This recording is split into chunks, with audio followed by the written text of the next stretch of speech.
네, 안녕하세요. 저는 홍콩과학기술대학교 경제학과 정책학과 교수 김현철입니다. 자, 이번 주제는요. 일하는 엄마는 아이들에게 과연 어떤 영향을 미칠까? 입니다. 물론 여성의 노동시장 참여 결정을 아이에게만 미치는 영향에 국한해서 고려해서는 안 됩니다. 엄마의 자기 성취도 있는 것이니까요. 하지만 이 문제가 많은 가정의 주된 관심거리이고 질문입니다. 그래서 아이에게 미치는 영향에만 국한해서 한번 논의해 보도록 하겠습니다.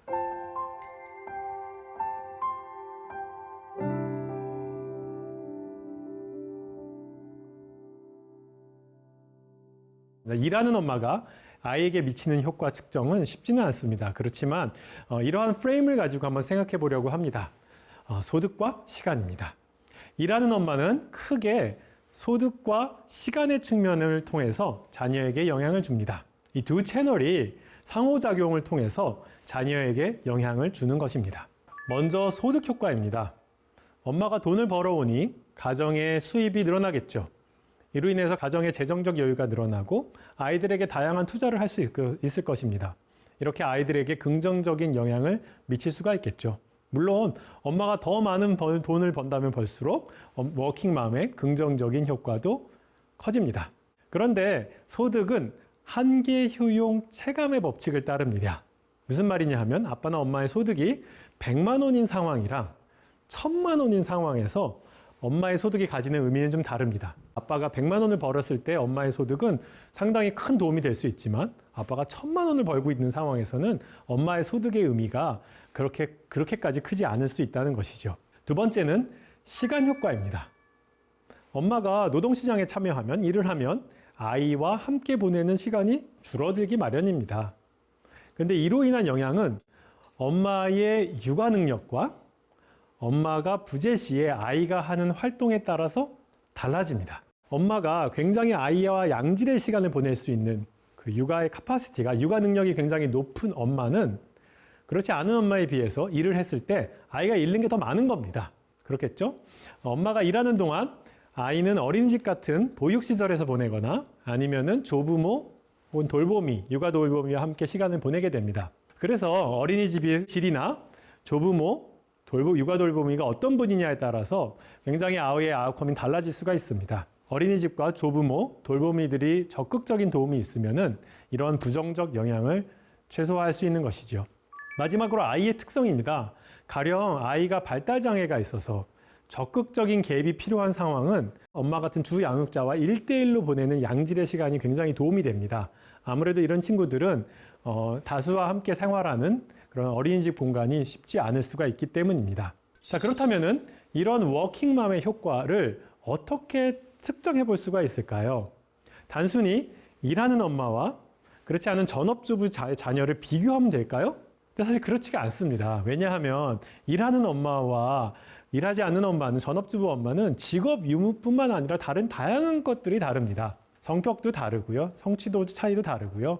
굉장히 많은 것들이 다르기 때문에 이 아이의 성취가 달랐다면은 이것이 엄마의 직업 유무 때문인지 다른 특성 차이인지 구분할 수가 없습니다. 학력, 경제 사정, 육아 가치관, 일에 대한 열정과 성취 동기, 이 모든 것들이 다르기 때문에 단순 비교는 그 한계가 큽니다. 자, 그래서 경제학자들은 정책이 변하면서 벌어지는 자연실험 상황을 연구하였습니다. 자, 먼저 첫 번째 연구입니다. 이 그래프는 노르웨이 3에서 6세 아동의 어린이집 등원율을 보여주는 것입니다. 1970년대 이전에는 거의 모든 아이들이 어린이집에 가지 않았습니다. 그런데 이 수치가 급격하게 늘어서요. 1990년대가 되니까 한 60% 정도 학생들이 3 내지 6세 아동들이 어린이집에 가게 되었습니다. 그런데 말입니다.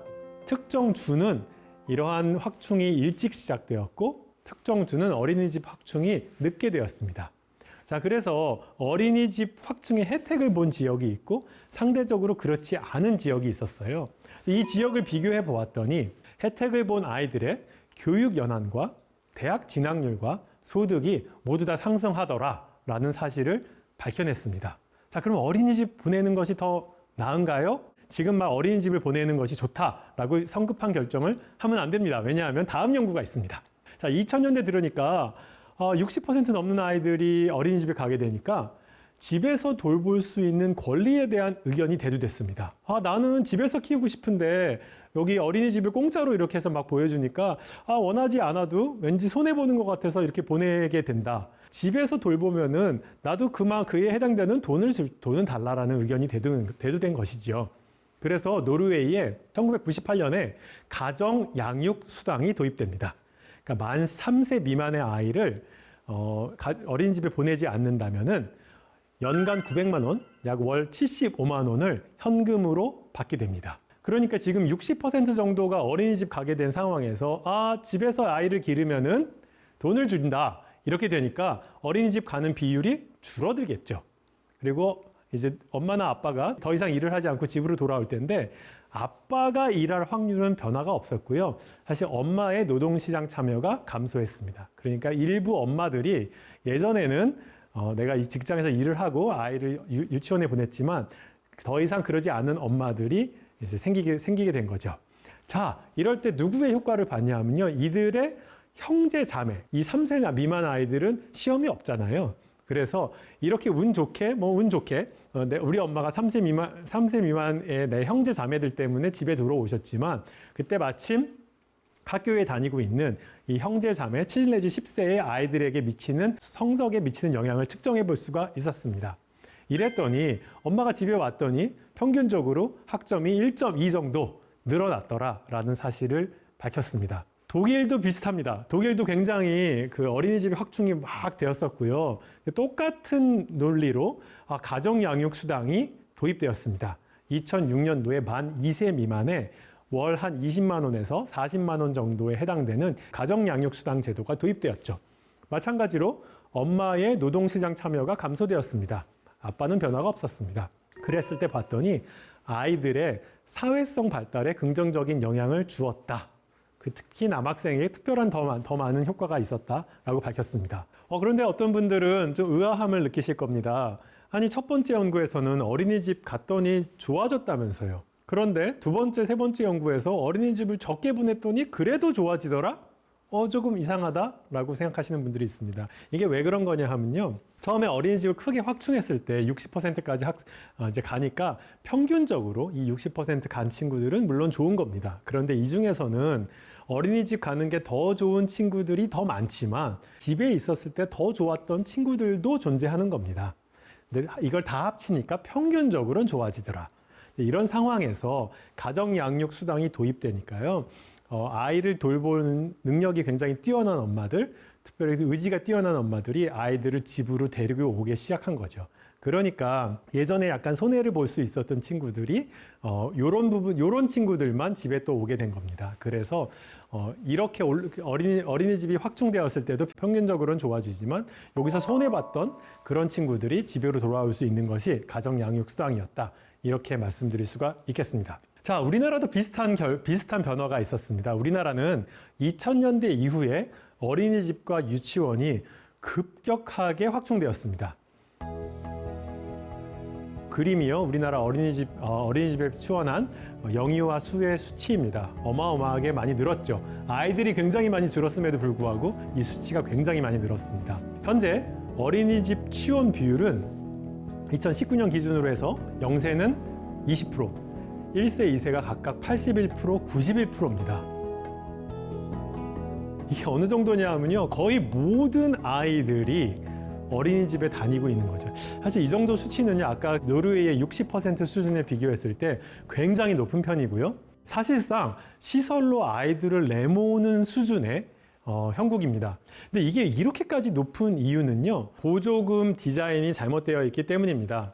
2021년 기준으로 내가 어린이집에 보낼 때 혹은 내가 집에서 아이를 키울 때 받게 되는 보조금 혹은 양육수당을 보여주고 있습니다. 우리 아이가 돌 지나기 전에 어린이집을 보내면 국가가 75만 원을 보조합니다. 집에서 키우면 20만 원을 받게 됩니다. 1세는 66만 원 대 20만 원입니다. 2세는 55만 원 대 10만 원이었습니다.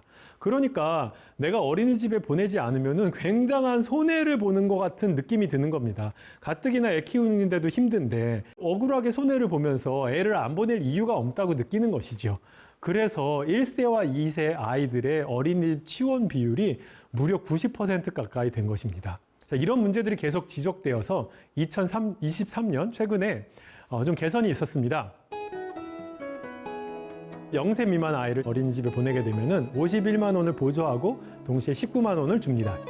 만약에 제가 집에서 키우면 70만 원을 양육수단으로 받습니다. 그러면 이제 똑같아진 거죠.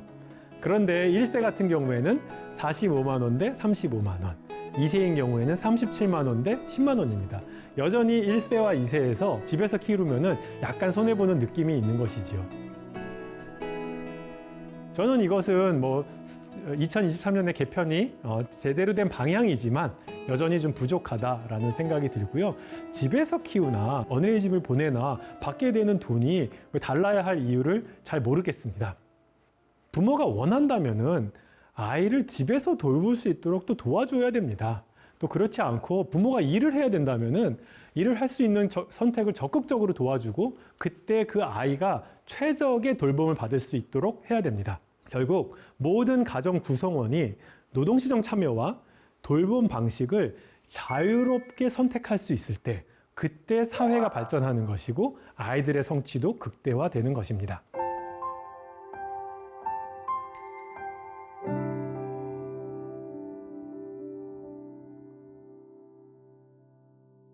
여성의 노동시장 참여 문제는 여성의 자기성취 및 양성평등 문제와도 연결되어 있습니다. 급격한 고령화가 진행되는 우리나라에서 여성의 노동 참여 확대는 필수 불가결한 것입니다. 육아휴직의 적극적 확대는 엄마가 경력을 희생하지 않으면서 아이와 보내는 시간도 늘릴 수 있는 그 두 마리 토끼를 잡을 수 있는 비결 중에 하나입니다. 육아휴직의 효과를 어떻게 측정할 수가 있을까요? 이것도 경제학자들이 굉장히 열심히 노력했습니다. 먼저 오스트리아로 한번 가보겠습니다. 유럽의 나라 오스트리아에서는 흥미롭게도 1990년 7월 1일 태생부터 그 엄마가 육아휴직을 기존의 12개월에서 24개월로 늘려주었습니다. 그러니까 6월 30일생은 엄마가 육아휴직 기간을 12개월밖에 못 썼는데 7월 1일생 아이부터는 그 2배가 된 겁니다.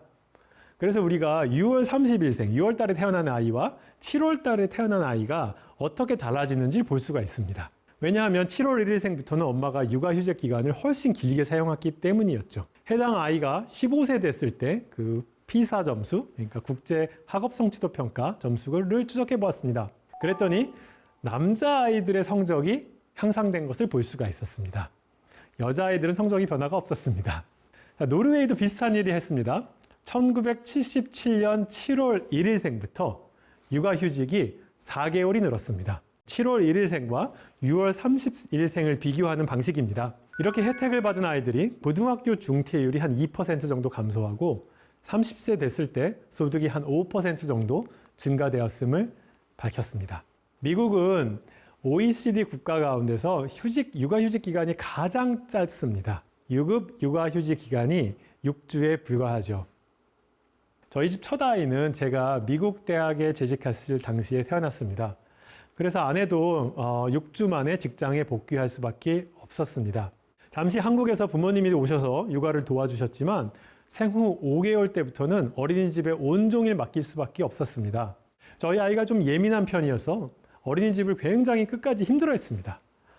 저희도 힘들고 아이한테도 이게 최선이 아닌데 라는 것이 굉장히 분명했는데도 불구하고 다른 방법이 없었습니다.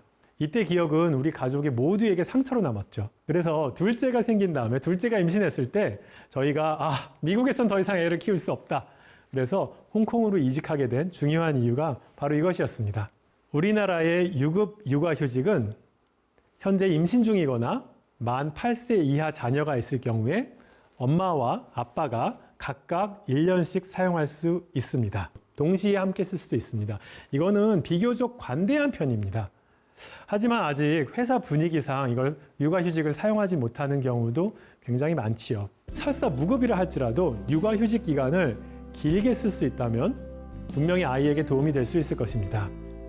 여성이든 남성이든 자신의 경력을 희생하지 않으면서도 우리 아이들의 잠재력을 최대한 길러줄 수 있는 사회제도가 절실합니다.